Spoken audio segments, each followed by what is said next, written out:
अधिकार क्या है? अधिकार क्या है? अधिकार क्या है? कौन सा अध्याय पढ़ रहे हैं अपन? कक्षा 11वीं का है ना। बुक कौन सी है तुम्हारी? राजनीतिक है ना। उसकी बुक का अपन चैप्टर 5 पढ़ रहे हैं। अधिकार क्या पढ़ रहे हैं अपन? अधिकार पढ़ रहे हैं। अधिकार अपन समझने का प्रयास कर रहे हैं कि अधिकार क्या होते हैं और किस प्रकार से काम करते हैं। तो देखो अधिकार क्या है। पहला हमारा टॉपिक क्या है आज का? अधिकार क्या है? अधिकार मूल रूप से हकदारी अथवा ऐसा दावा है जिसका औचित्य सिद्ध हो। अधिकार जो होता है वो मूल रूप से हकदारी होती है। क्या होती है? मूल रूप से हकदारी कि इस चीज़ पर मेरा अधिकार है, इस चीज़ पर मेरा हक है ना। वो क्या होता है? आपका अधिकार होता है। या मूल रूप से क्या होती है? आपकी दावेदारी होती है, जो यह बताता है कि नागरिक, व्यक्ति और मनुष्य होने के नाते हम किसके अधिकार हैं। आप भारत देश के नागरिक हो, है ना। तो आप किस चीज़ के अधिकारी हो? मतलब आपको क्या मिला है? आप मनुष्य हो, आप व्यक्ति हो, तो आपको क्या अधिकार प्राप्त है? आपको क्या मिला है? ये तुम बोल रहे हो ना कि भैया ये शर्ट पर मेरा अधिकार है ना कि नहीं? है ना। ये शर्ट पर किसका अधिकार है? मेरा अधिकार है, मैं कुछ करूँ, है ना कि नहीं? है ना, है ना कि नहीं? ये मेरा हाथ है, मेरा कुछ करूँ, मेरा अधिकार है। इस शरीर पर मेरा अधिकार है। तो उसी प्रकार तुम मनुष्य के जीवन में आए हो तो तुमको कौन कौन से और अधिकार मिले हैं? तुम किस चीज़ पर अपना दावा ठोक सकते हो कि ये चीज़ मेरी है ना, है ना, है ना। अधिकार है ना, वो अधिकार की बात हो रही है। ये ऐसी चीज है जिसको हम अपना प्राप्य मानते हैं, जिसको हम अपना मानते हैं कि ये हमरा हो चुका है ना, है ना। ऐसी चीज जिसे शेष समाज ऐसे वेद दावे के रूप में स्वीकारे जिसका अनुमोदन अनिवार्य हो। इसका मतलब नहीं है कि हर वह चीज जिसे मैं जरूरी और वांछनीय समझूं अधिकार है। मेरी इच्छा हो सकती है कि स्कूल के लिए निर्धारित पोशाक की बजाय अपनी पसंद के कपड़े पहनूं। मैं देर रात तक घर से बाहर रहना चाह सकता हूं, लेकिन इसका मतलब यह नहीं कि मुझे स्कूल के लिए अपनी इच्छा अनुसार जो चाहूं वह पहनना और जब चाहूं तब घर लौटने का अधिकार है। मैं जो चाहता हूं और जिसके लिए मैं स्वयं को हकदार समझता हूं तथा जिसका बतौर अधिकार उल्लेख किया जा सकता है के बीच फर्क होता है। अधिकार, अधिकार, अधिकार। अब तुम ये नहीं बोल सकते भाई कि मेरा शरीर है, मेरी बॉडी है, मेरे को जो कपड़े पहनना है वो कपड़े पहन के स्कूल जाऊंगा, ऐसा नहीं। अधिकार का मतलब क्या होता है? अधिकार का मतलब अधिकार अलग होता है और तुम्हारी इच्छा और तुम्हारी चाहत अलग होती है ना।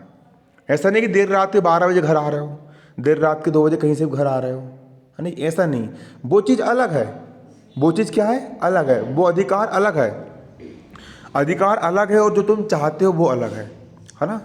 हर व्यक्ति, अब तुम चाह रहे हो कि भैया इसको, अब तुम चाह रहे हो भैया मेरा हाथ है, क्या है? मेरा हाथ है कि बाजू वाले गुस्सा है उसी को पीट दूँ, उसी को बिल्कुल, है ना, कूट काट दी, है ना कि नहीं? ऐसा नहीं करना है ना। किसी को मारना पीटना नहीं है। ऐसा नहीं बोल सकते भाई मेरा हाथ है मेरा अधिकार, ऐसा नहीं, है ना। तुम क्या चाहते हो वो चीज़ अलग होती है और तुमको क्या अधिकार मिला है वो क्या होता है? अलग होता है। देखो, अधिकतर उन बात का घोतक है जिन्हें मैं और अन्य लोग समान और गरिमा की आजीविका बसर करने के लिए महत्वपूर्ण और आवश्यक समझते हैं।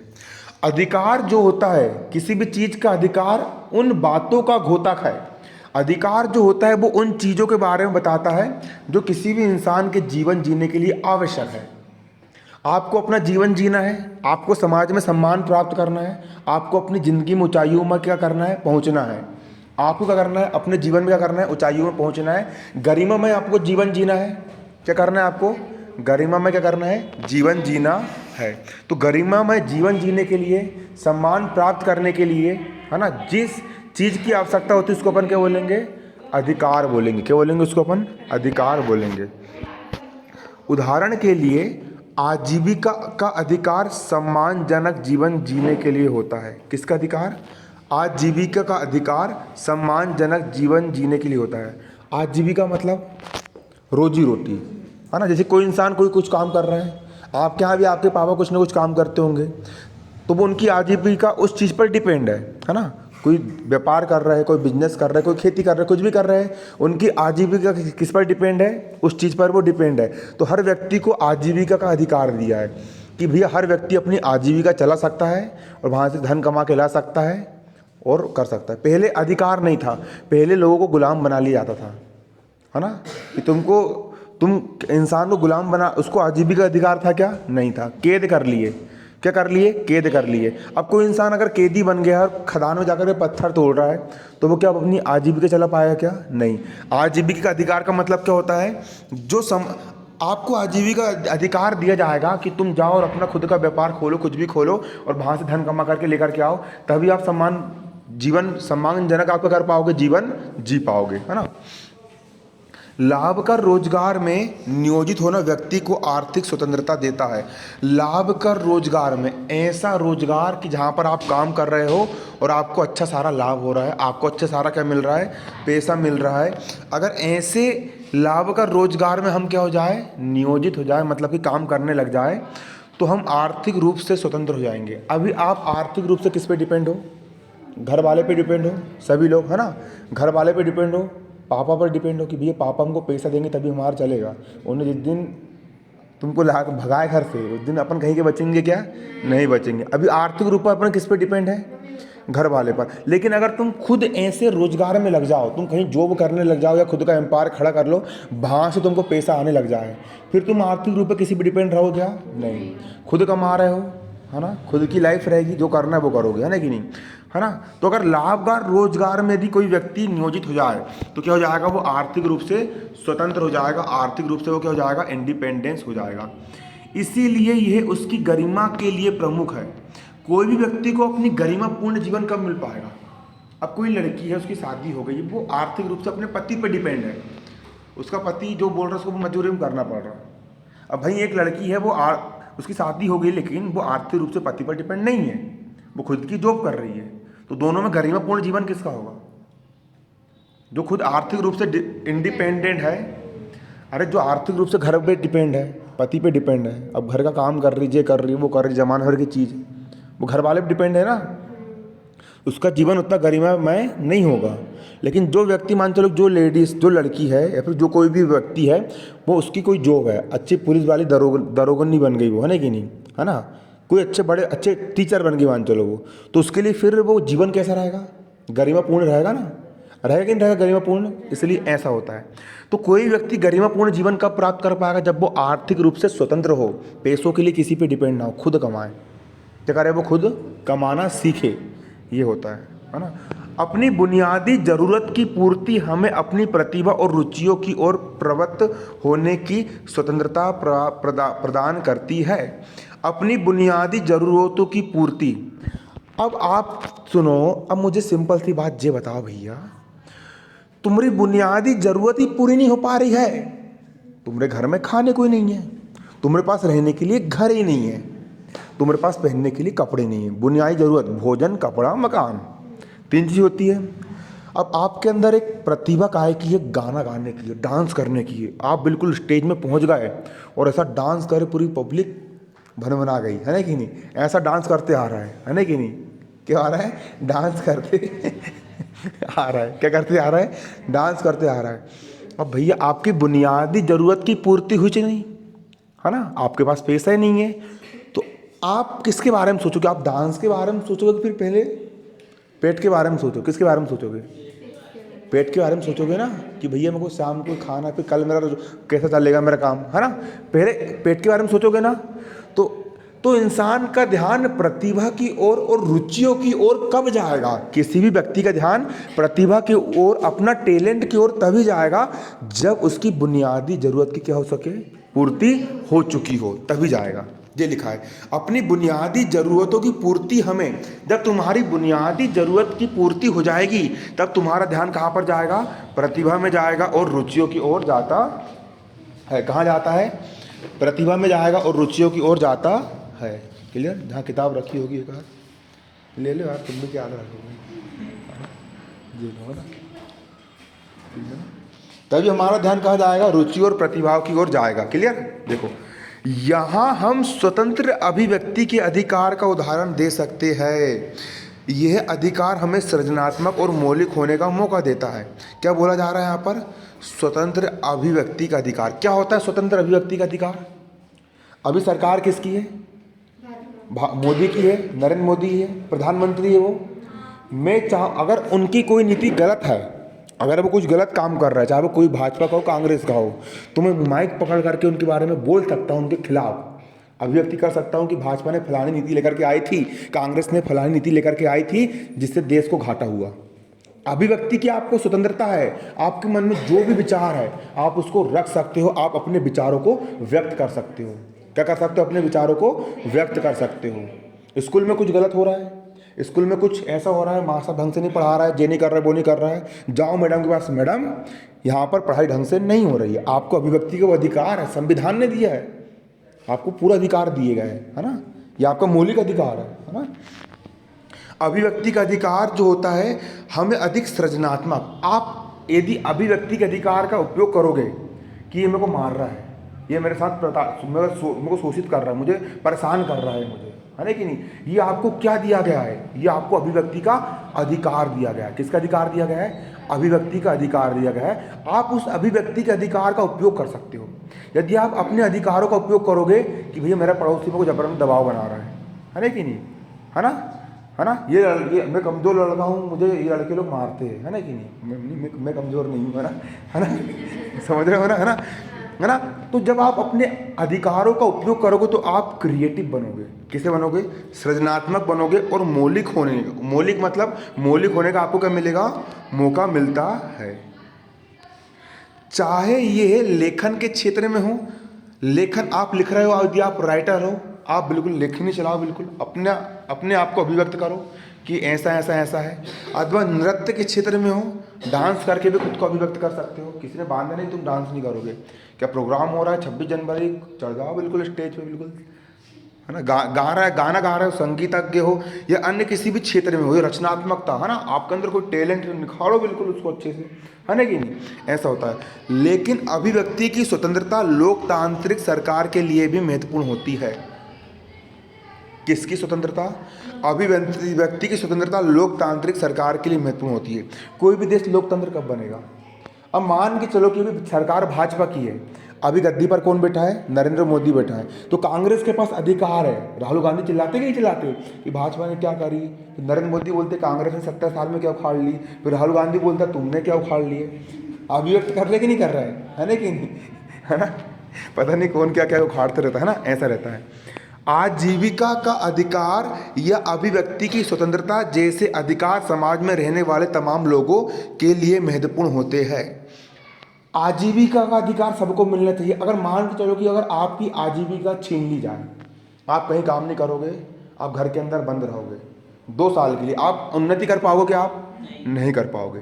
और अभिव्यक्ति की स्वतंत्रता आपसे छीन ली जाए, आप कुछ भी बात बोल रहे हो कि मुझे ये परेशानी है, आपसे अधिकार छीन लिया, पुलिस आई तुम्हारे गांव में घुसी और धड़ लठ बरसाना चालू कर दी उन्होंने लठ बरसाना चालू, और तुमसे अधिकार छीन लिया कि तुम उनकी शिकायत नहीं कर सकते, तो जिंदा जी पाओगे तुम ढंग से? नहीं। इसलिए सरकार ने खुद अभिव्यक्ति का अधिकार आपको दी है। आपको किसी भी प्रकार की परेशानी हो, आपको किसी प्रकार की क्या हो तकलीफ हो, आपको अभिव्यक्ति का अधिकार दिया गया है। आप अपने मन की बात को व्यक्त करो, ये अधिकार आपको दिया गया है, तभी आप समाज में सही प्रकार से जी पाओगे, है ना। और स्वतंत्रता, आप स्वतंत्र हो, कोई इंसान आपको कभी बंधक नहीं बना सकता, आप स्वतंत्र हो, है ना। आपके माता पिता भी नहीं बोलता कि तुझ पर मेरा अधिकार है। स्वतंत्रता आपका जन्म सिद्ध अधिकार हो चुका है ना कि नहीं, ऐसा रहता है। लेकिन उनकी बात मानना चाहिए, सबकी बात मानो, है ना। डिसीजन आप अपनी लाइफ के डिसीजन आप खुद ले सकते हो। आपको स्वतंत्रता का अधिकार दिया गया है। देखो ये लिखा है स्वतंत्रता का अधिकार, ये लिखा है यार, देश के संविधान में लिखा है, उधर है ना किताब, है ना, लिखा है ना। इसी वजह से उनकी प्रवृत्ति विश्वसनीय कही जाती है। अधिकारों की दावेदारी का दूसरा आधार यह है कि वे हमारी बेहतरी के लिए आवश्यक है। आपको अधिकार दिए गए, 6 मौलिक अधिकार दिए गए आपको अधिकार दिए गए हैं। कितने अधिकार? कई सारे आपको क्या दिए गए हैं? अधिकार दिए गए हैं, तभी तो आप अपने जीवन को बेहतर कर पाओगे, है ना, अधिकारों के द्वारा। ये लोगों को उनकी दक्षता और प्रतिभा विकसित करने में सहयोग देते हैं। अब मान के चलो भैया तुम्हारे अंदर बहुत शानदार टैलेंट है कोई चीज़ का, है ना, तुम बहुत अच्छा कुछ टैलेंट है, लेकिन तुमसे तुम्हारी स्वतंत्रता छीन ली जाए, चल घर के बाहर, अंदर, घर से बाहर नहीं आना बिल्कुल, तुमसे तुम्हारी स्वतंत्रता छीन ली जाए, है ना, घर से बाहर ही नहीं जाने दिया जाए, तो वो टैलेंट कुछ काम का आएगा क्या? नहीं आएगा। इसलिए स्वतंत्रता का अधिकार आपको दिया गया है। आप इंडिपेंडेंट हो, आप कैसे हो, स्वतंत्र हो। उदाहरण के लिए शिक्षा का अधिकार हमारी तर्क शक्ति विकसित करने में मदद करता है। आप शिक्षा ग्रहण कर रहे हो तभी आप सोच पा रहे हो, आपके दिमाग का विकास क्यों हो रहा है, क्योंकि आप शिक्षा आपके अंदर जाती जा रही है, तभी आप तर्क करना सीख रहे हो, है ना कि नहीं, है ना। शिक्षा के अधिकार, आप सभी को शिक्षा का अधिकार प्राप्त है, सरकार शिक्षा देगी, है ना, है ना। 8वीं तक खाना भी नहीं है तब मध्याह्न भोजन में सरकार ठूस ठूस से खाना खिलाएगी और ले जाके बिठा लेगी 8वीं क्लास तक के बच्चों को, मिलता है सरकारी स्कूल में, है ना कि नहीं। शिक्षा का आपको अधिकार दिया गया है, क्लियर। हमें उपयोगी कौशल प्रदान करता है और जीवन में सूझबूझ के साथ चयन करने में सक्षम बनाता है, इसलिए अधिकार होना बहुत जरूरी है। आप सभी को अधिकार, मुझे, हम सबको क्या मिले, अधिकार मिले हैं। व्यक्ति के कल्याण के लिए इस हद तक शिक्षा को अनिवार्य समझा जाता है कि उसे सार्वभौमिक अधिकार माना गया है। शिक्षा को सार्वभौमिक अधिकार माना गया। पहले क्या होता था, पहले कुछ लोगों को शिक्षा नहीं दी जाती थी, लेकिन अब संविधान में लिखा है कि भैया हर व्यक्ति, चाहे वो किसी भी धर्म का हो, किसी भी लिंग, जाति, वर्ण, कुछ भी हो, वो हर व्यक्ति को क्या है, शिक्षा का क्या है, अधिकार है। बहरहाल अगर कोई कार्यकलाप हमारे स्वास्थ्य और कल्याण के लिए नुकसानदेह है, कोई भी क्रियाकलाप हमारे स्वास्थ्य और कल्याण के लिए नुकसानदेह, तो उसे अधिकार नहीं माना जा सकता, है ना। अब आपको ज़बरदस्ती भैया अफीम खिलाया जा रहा है, उदाहरण के लिए मान लो कोई बच्चे हैं, उनको अफीम खिलाया जा रहा है, ड्रग्स खिलाया जा रहा है ना, है ना। उनको लत कायम लगाया जा रहा है, बीड़ी, सिगरेट, जुआ, शराब इत्यादि चीज़ उनको लगाया जा रहा है। उससे क्या होगा, उससे उनको स्वास्थ्य खराब होगा, है ना, उनका स्वास्थ्य भी खराब होगा और साथ साथ उनका बहुत बड़ा क्या होगा, नुकसान होगा। क्या होगा, बहुत बड़ा नुकसान होगा, समझ रहे हो ना। बड़ी बड़ी कंपनी क्या करती है, अच्छे से प्रचार करती है ना, क्या करती है, प्रचार करती है। जितने भी टीवी में कौन होते हैं, जितने भी टीवी में हीरो होते हैं, हीरोइन होते हैं, वो रमदारी दिखाने के लिए पी रहा है। अब उनको, अब एक हीरो है मान चलो, अब हीरो को मानने वाले कौन है, हीरो को मानने वाले इधर, अरे सलमान खान, अरे जाला खान, शाहरुख खान, जे आला खान, वो खान, अक्षय कुमार, अमिताभ बच्चन, ये सब। अब अगर वो हीरो अगर गाड़ी से आ रहा है, फटी शर्ट पहनेगा ना, अगर हीरो ने हाथ से फटी शर्ट पहना है तो सब नौजवान फटी शर्ट हाथ पहनना शुरू कर देंगे, फैशन निकल करके, खुद का दिमाग नहीं लगाएंगे। हीरो का कुछ पी रहा है ना, सिगरेट, शराब कुछ भी पी रहा है, तो उनके फैन, अरे उसने पिया हम भी पियेंगे। वो मूर्ख बना रहा है तुमको और तुम मूर्ख बनते जा रहे हो, है ना कि नहीं। क्या बनते जा रहे हो, मूर्ख बनते जा रहे हो, है ना। तो देखो, वो उसको अधिकार नहीं माना जा सकता। अगर कोई कार्यकलाप हमारे स्वास्थ्य और कल्याण के लिए नुकसान दे तो आपका अधिकार मान सकते हैं क्या, नहीं। उदाहरण के लिए डॉक्टरी शोध ने यह प्रमाणित किया कि नशीली दवाएं स्वास्थ्य के लिए हानिकारक है और चूंकि ये अन्यों के साथ हमारे रिश्ते पर दुष्प्रभाव डालती है। नशीली दवाएं मतलब दारू, नशीली दवाएं, अरे जितना भी गम हुआ है पी लो, टन लो बिल्कुल, है ना।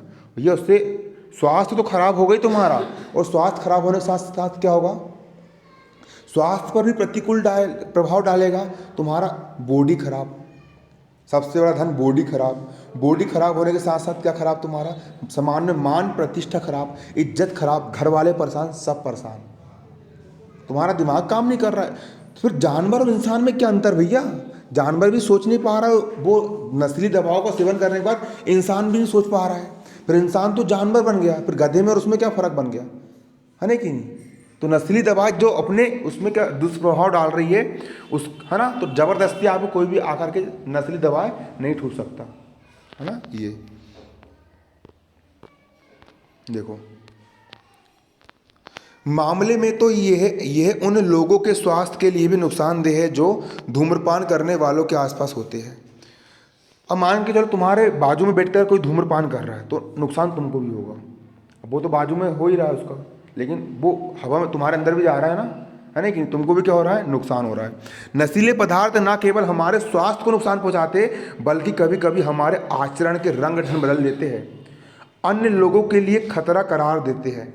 जैसे कि एक बेल आता ना, सांड आता कि नहीं, है ना, मार्केट में अगर घुस गया तो लोग डर जाते हैं उससे। उसी प्रकार कोई इंसान दारू पीकर अगर तुम्हारे आसपास आ जाए तो इंसान डर जाता है उससे कि साला कैसा पियक्कड़ है, कभी भी कुछ भी कर रहा है, ये कर रहा है, वो कर रहा है। तुम खतरा बन गए समाज के, तुम राक्षस बन गए, दानव बन गए। क्या बन गए तुम, दानव बन गए, है ना कि नहीं। अधिकारों को हमारी परिभाषा के अंतर्गत धूम्रपान पर प्रतिबंध और दबाव के सेवन के अधिकार के रूप में मान्य नहीं कर सकते। आप ये मान्य नहीं कर सकते कि हर व्यक्ति धूम्रपान करे, है ना, ये अधिकार नहीं है, ये होता है। समझ में आ रहा है। कि नहीं आ रहा है? अब अधिकार कहाँ से आते हैं? अधिकार कहाँ से आते हैं? देखो 17वीं और 18वीं शताब्दी में, कब की बात हो रही है?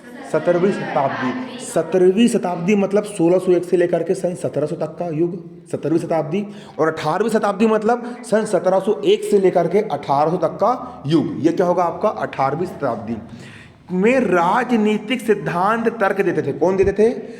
उस समय के जो क्या थे, उस समय के जो राजनीतिक सिद्धांत थे वो ये तर्क देते थे कि हमारे लिए अधिकार प्रकृति या ईश्वर प्रदत्त है, हमें जन्म से भी अधिकार प्राप्त है, परिणामतः कोई भी व्यक्ति या शासक उन्हें हमसे छीन नहीं सकता। उन्होंने फोकस लॉ, कॉन्सेंट्रेशन, है ना, उन्होंने मनुष्य के 3 प्राकृतिक अधिकार चिन्हित किए थे: जीवन का अधिकार, स्वतंत्रता का अधिकार और संपत्ति का अधिकार।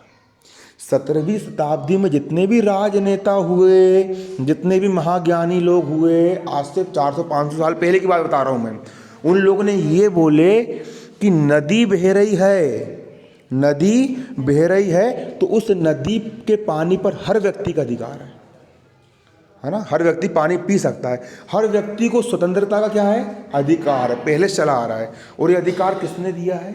स्वयं भगवान ने, प्रकृति ने, नेचर ने दिया है। तुम्हारे गांव का कोई राजा, तुम्हारे देश का राजा ये अधिकार तुमसे नहीं छीन सकता, है ना, समझ रहे हो? देखो ना, जीवन का अधिकार भी आपको दिया गया है। क्या का अधिकार दिया गया है? जीवन का अधिकार कि आप जी सकते हो और आप स्वतंत्र हो, और आपको संपत्ति रखने का अधिकार है।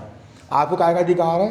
संपत्ति। अब तुम सोच करके देखो कि कहीं तुम मतलब कहीं जा रहे हो अपना बैग लेकर के, है ना, और कोई भी इंसान आए और तुम्हारा वो छुड़ा करके भाग जाए, और तुमने बोले कि तुमने हमारा ये क्यों छुड़ा के भाग लिया, तो वो ऐसा बोलेगा तुम्हारा थोड़ी ना है, ये तो प्लास्टिक का है। सोच के देखो, अगर तुमसे तुम्हारे कोई किसी ने नोट छीन लिया, है ना, और तुमने बोले कि भैया तुमने हमारे नोट छीन लिए, कहाँ तुम्हारा नाम लिखा क्या? नहीं, सरकार ने अधिकार दिया कि आप संपत्ति रख सकते हो। अगर उसको संपत्ति रखने का अधिकार नहीं होता तो क्या होता? कोई किसी का कुछ भी लेके भाग रहा है ना। अब ये आपकी संपत्ति है, बैग आपका, ये आपकी संपत्ति है, और कोई इसको लेके भागेगा, आप बोलोगे भैया मेरी संपत्ति है, संविधान दिखाओगे आप उसको, जो संविधान में लिखा है कि मैं संपत्ति रख सकती हूँ, है ना, है कि नहीं, इसलिए मेरी संपत्ति है। ऐसा होता है, ये होता है ना। आप जमीन रख सकते हो, आप अपना घर रख सकते हो, तो मतलब आपने घर बनाया अच्छा सारा, आपने बनाया घर और कोई दूसरा आके उसमें रहने लगा, है ना कि नहीं, वो बोलेगा क्या मिट्टी का घर है, तुमने क्यों बनाया है, किससे पूछ के बनाया, है ना कि नहीं? ऐसा नहीं होता, जबकि ये संपत्ति रखने का अधिकार है ना, ऐसा होता है। अन्य तमाम अधिकार इन बुनियादी अधिकारों से निकलते हैं। बुनियादी अधिकार 3 होते, कौन कौन से? पहला जीवन का अधिकार। पहला अधिकार क्या है? जीवन, कि आप जी सकते हो, कोई भी आके जबरदस्ती आपको मारेगा नहीं, है ना। नहीं सोचो, जीवन का अधिकार अगर नहीं होता तो कोई भी आके मार रहा है, पीट रहा है, कुछ भी कर दे रहा है ना। जीवन का अधिकार मूल अधिकार। दूसरा अधिकार क्या है आपका? स्वतंत्रता का अधिकार। और तीसरा क्या है आपका? संपत्ति का अधिकार। बुनियादी अधिकार पहला क्या है? जीवन का अधिकार, दूसरा संपत्ति का अधिकार, तीसरा तो अंडरलाइन कर लो ना, है ना। जीवन का अधिकार, संपत्ति का अधिकार, स्वतंत्रता का अधिकार। आपके 3 क्या है? बुनियादी अधिकार है। कितने बुनियादी अधिकार है? 3 बुनियादी अधिकार है। देखो, हम इन अधिकारों का दावा करें या ना करें, व्यक्ति होने के नाते आपको प्राप्त है। आप भले इसका दावा मत करो कि मेरे पास, ऐसा दावा मत करो कि मैं स्वतंत्र हूँ, आपको भी व्यक्ति हो, आपको ऑलरेडी प्रदान है वो अधिकार, है ना। यह विचार कि हमें जन्म से ही कुछ खास अधिकार प्राप्त है काफी शक्तिशाली अवधारणा है। ये बहुत बड़ी अवधारणा है कि तुम जन्म हुआ, तुम्हारा कोई भी व्यक्ति का जन्म हुआ, वो स्वतंत्र है, उसको जीवन जीने का अधिकार है। ऐसा नहीं, देखो तुमको पता है ना, सोच के देखो। अब इसी कई बार क्या होता है कि किसी बच्चे का जन्म हुआ, अब लड़की हुई तो क्या करते थे, लड़की जैसी देखी हुई लड़की करके उसको मार दिया जाता था। पहले बहुत अपराध किया जाता था।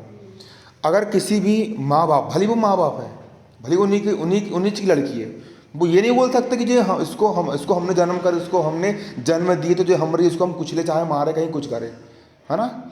ऐसा नहीं भैया, उसने जन्म ले चुकी है, अब वो जीवित है, अब तुम उस पर किसी भी प्रकार का अपना अधिकार नहीं कर सकते। उसको जीवन का अधिकार है, उसको स्वतंत्रता का अधिकार है, देखिए ना अभी कितने लोग जेल जाते हैं भ्रूण हत्या के चक्कर में, इसके हत्या के चक्कर में, ये वो है ना, जेल चल जाते हैं। क्या उसको जीवन जीने का क्या है? अधिकार है। समझ रहे हो? ये ईश्वर द्वारा प्रदत्त है ना? समझ में आ रहा है? किसके द्वारा प्रदत्त है? ईश्वर द्वारा प्रदत्त है। इसको कोई भी राज्य कोई भी नहीं छीन सकते, कोई भी इसको नहीं छीन सकते। प्राकृतिक अधिकारों के विचार का इस्तेमाल राज्यों अथवा सरकारों के द्वारा स्वेच्छाचारिता शक्ति के प्रयोग का विरोध करने और व्यक्तिगत स्वतंत्रता की रक्षा करने के लिए किया जाता था। प्राकृतिक अधिकारों के विचार का इस्तेमाल, उस समय की बात हो रही है, उस समय देश है, संविधान भी नहीं था उस समय, है ना? संविधान था क्या? नहीं था, है ना? संविधान था क्या? नहीं था, है ना? देखो, प्राकृतिक अधिकार का विचार का इस्तेमाल, प्राकृतिक अधिकार, ये अभी तो तुम ये बोल दोगे अधिकार हमको सरकार ने दिए, लेकिन उस समय तो सरकार, जो राजा जो होता था, राजा खुद टैक्स लगा रहा है, कहीं किसी को किडनैप कर दे रहा है ना कि नहीं? राजा बाहर निकला, है ना, किसी के पास कोई चीज़ पसंद आई, उसी को उससे छीन लिए भैया, इस प्रकार के होते थे राजा। तो उनसे बचने के लिए वहाँ की जनता बोलती थी, हे राजा, तू हमारे, राजा मतलब वो राजा, किसी का नाम नहीं है ना, वो राजा है ना, गद्दी में बैठता है ना, उसकी बात कर रहा हूँ, है ना, हे राजा, ये ईश्वर ने हमें ये अधिकार दिया कि हम जीवित रह सकते हैं। हमको अधिकार किसने दिया है? ईश्वर ने दिया है। तुम हमको नहीं छीन सकते हो, है ना? कोई तानाशाह आ गया तुम्हारे ऊपर और आकर के काटना शुरू, खाट खाट, तो तुम बोल सकते हो कि तुम क्यों मार रहे हो, है ना कि नहीं? क्यों मार रहे हो? कौन सा हमने अपराध करे? हमको जिंदा रहने का अधिकार दिया गया है ना कि नहीं? ऐसा होता है। हाल ही के वर्षों में प्राकृतिक अधिकार शब्द से ज़्यादा मानव अधिकार शब्द का प्रयोग हो रहा है।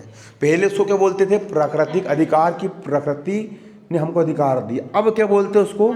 हाँ, हम मानव के रूप में आए हैं, मतलब कि हमको मानव, हर मानव का यह अधिकार होता है कि वो जिंदा रह सकता है, जीवन का अधिकार, स्वतंत्रता का अधिकार और क्या बात, बहुत शानदार, संपत्ति का अधिकार।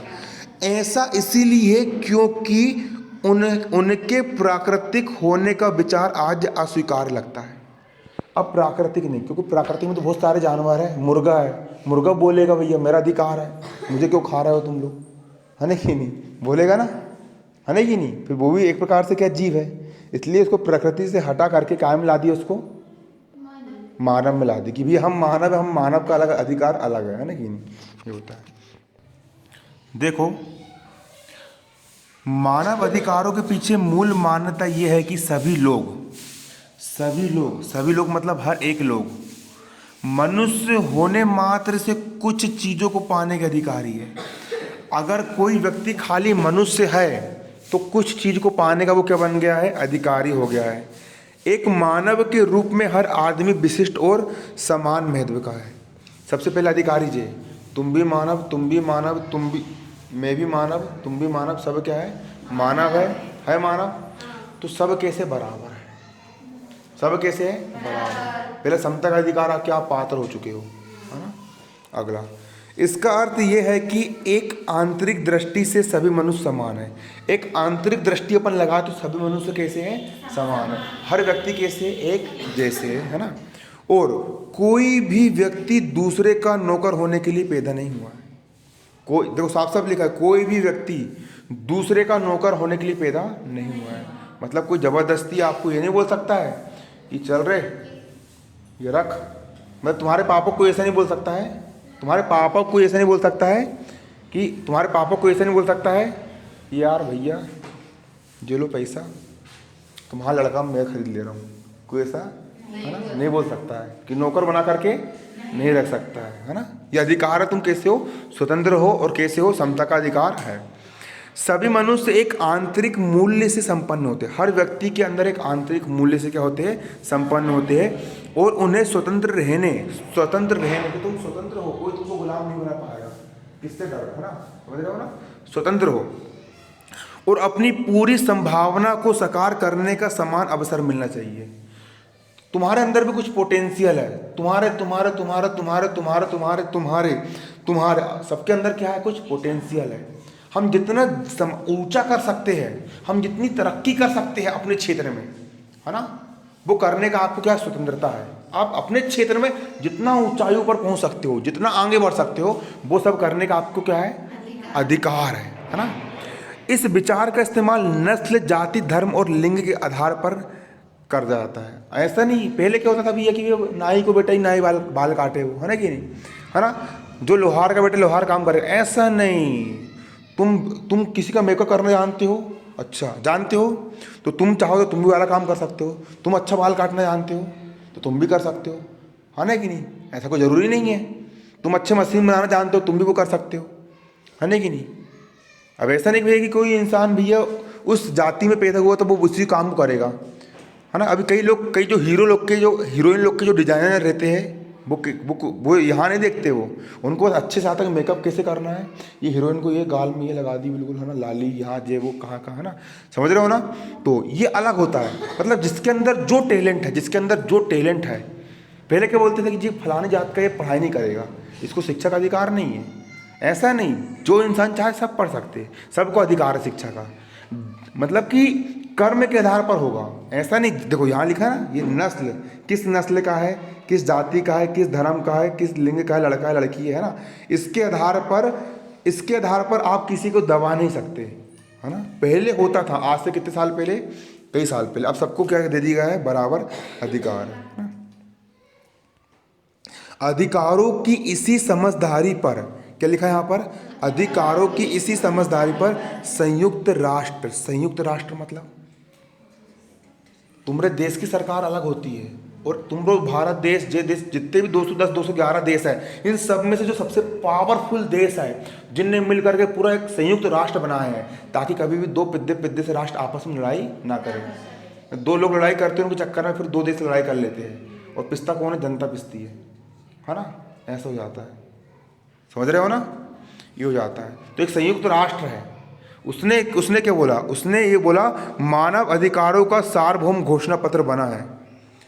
संयुक्त राष्ट्र ने क्या बोला, भले तुम संयुक्त राष्ट्र ने बोला है, संयुक्त राष्ट्र मतलब संयुक्त राष्ट्र, भले तुम्हारी देश की सरकार भी चाहे तो तुमको गुलाम नहीं बना सकती, क्योंकि संयुक्त राष्ट्र ने बोला है कि देखो अधिकार दिए गए, क्या दिए गए, अधिकार दिए गए। ये उन दावों को मान्यता देने का प्रयास करता है जिन्हें विश्व समुदाय सामूहिक रूप से गरिमा और आत्मसम्मान से पूरी जिंदगी के लिए जीने के लिए आवश्यक मानता है। क्लियर, देखो जो होता है, देखो डब्बा में देखो, मानवीय गरिमा के बारे में काट, हर चीज की या तो कीमत होती है या गरिमा होती है। हर चीज की क्या होती है, कीमत होती है, क्या होती है, गरिमा होती है। जिसकी कीमत होती है उसकी जगह उसके समतुल्य कोई दूसरी चीज रखी जा सकती है। जिसकी कीमत है, ये मोबाइल की कीमत है, ये मोबाइल कितने का, 18,000 का है ना कि नहीं, ये मोबाइल की कीमत है कीमत। तो तुम बोल लोगे यार ये मोबाइल तुम मुझे दे दे, बदले में 18,000 ले ले, बोल दोगे, है ना कि नहीं, है ना। जिसकी कीमत है उसके समतुल्य कोई दूसरी चीज रखी जा सकती है। इसके विपरीत जो तमाम कीमतों से ऊपर हो और जिसका कोई समतुल्य ना हो उसकी गरिमा होती है। जो अमूल्य है, क्या तुम्हारे जीवन की कीमत लगा सकते हैं क्या। मैं बोलूँगा तुम्हारी आंख निकाल के मेरे को दो और बदले में इतना रुपये ले लो, ये गरिमा की बात हो जाती है, समझ रहे हो ना, है ना, समझ रहे हो, ये गरिमा की बात है। अभी कहीं कहीं पर चलता है ना इधर जेल, पहले क्या होता था, पहले बता रहा हूँ मैं आप लोग को, जब ये कुछ नहीं बना था ना, उस समय क्या होता था, नौकर खरीदे जाते थे। कैसे खरीदे जाते थे, अच्छा तुम्हारे गांव में कितने लड़के हैं, 13 से 17 साल के बीच, सबको लेकर के आओ, इतना पैसा लो, और सबको भरे ट्रक में और लेके चले गए। उनका जीवन का अधिकार है, उसको कीमत नहीं लगा सकता, वो कीमत से ऊपर है ना कि नहीं। लड़कियों को खरीद लिए, बाहर ट्रांसपोर्ट कर दिए, अभी भी चलता मगर ये, इसलिए वो जेल जाते हैं। रियलिटी बता रहा हूँ मैं आप लोग को, अभी भी चलता है। भारत में कहीं कहीं पर ऐसी जगह है, वहाँ पर क्या होता है, कोई भी लड़की है भैया बहलाए फुसलाए, चल शहर गए, लड़का ने लेके गए हिसाब से लड़की का पूरा भरोसा जीत लिया। उसके बाद जैसे लड़की का भरोसा जीता, उसके बाद फिर ले जा करके बेच दिए। सरकार को भी नहीं पता कि जहाज में बैठ करके 7 समुंदर पार कहाँ चली गई।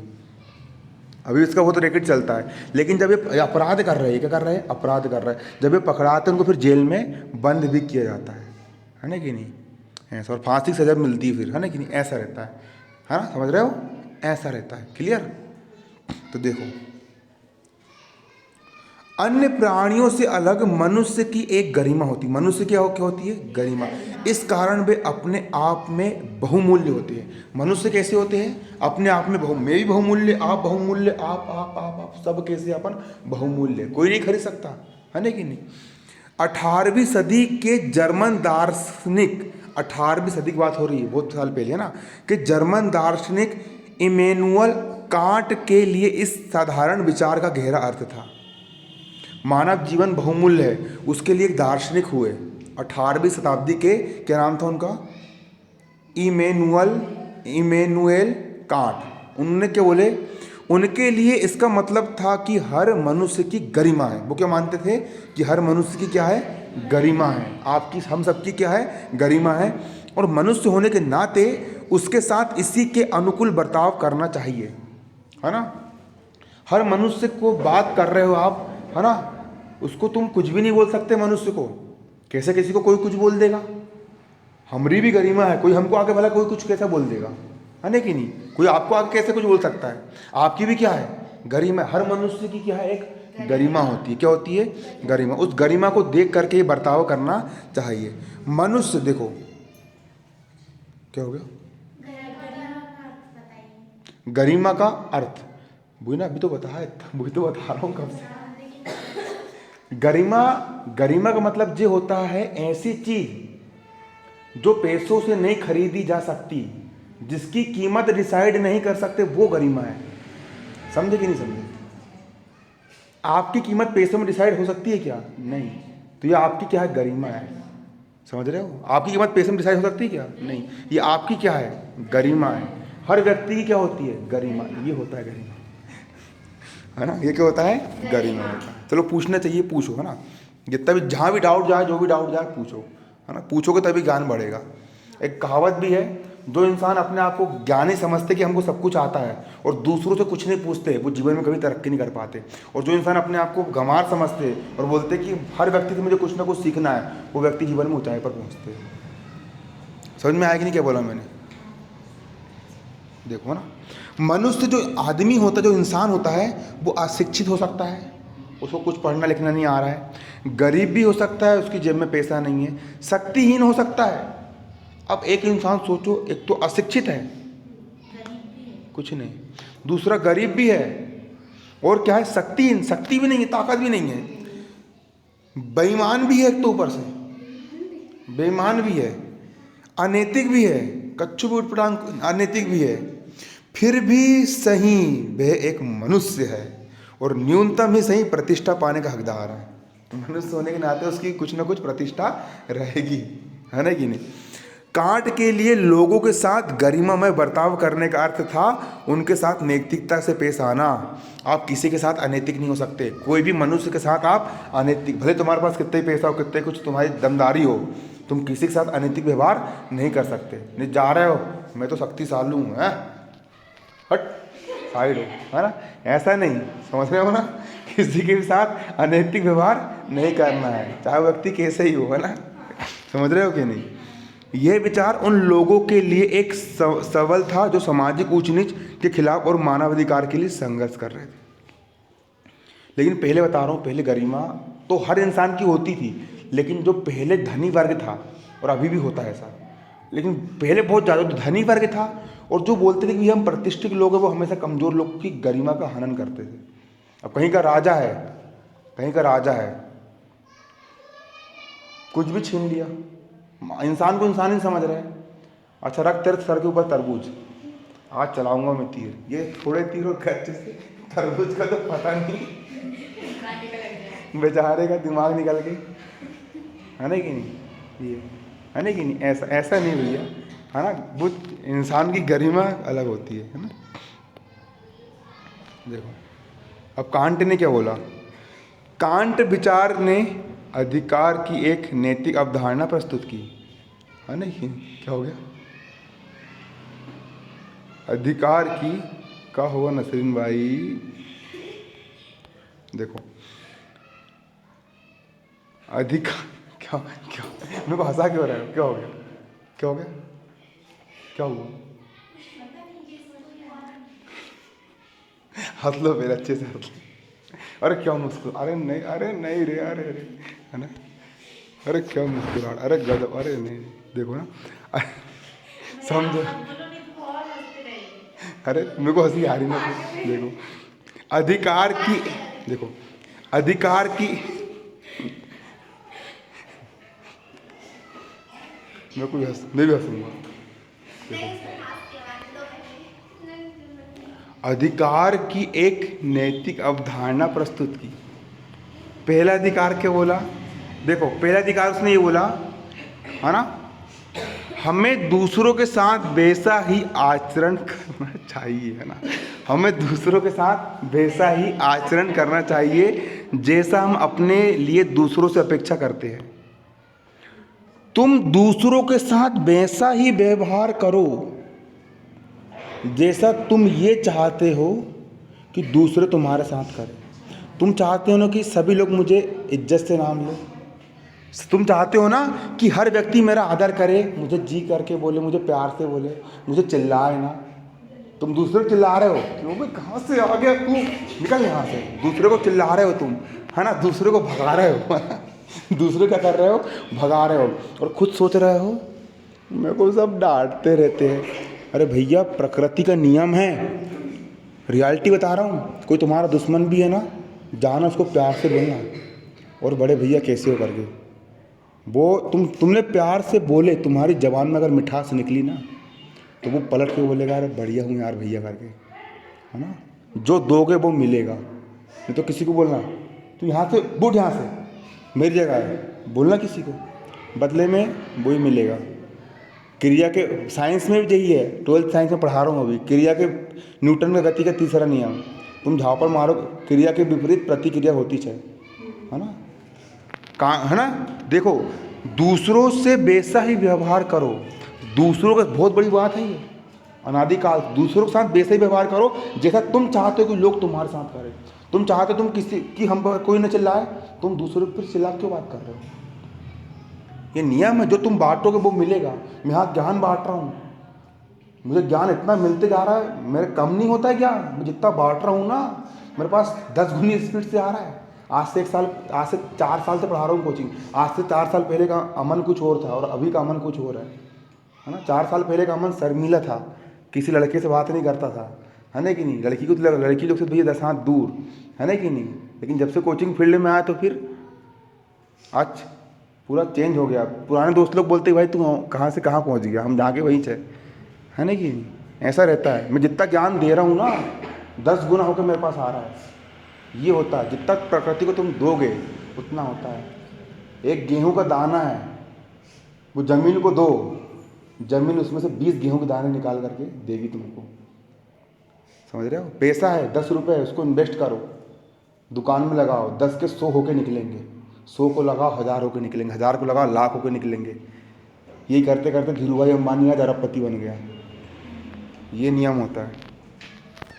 चलो वो अलग अलग मीटर है, यहाँ समझो, है ना।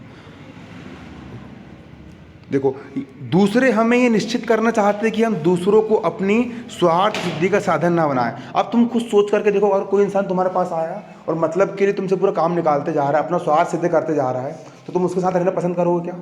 नहीं करोगे, है ना।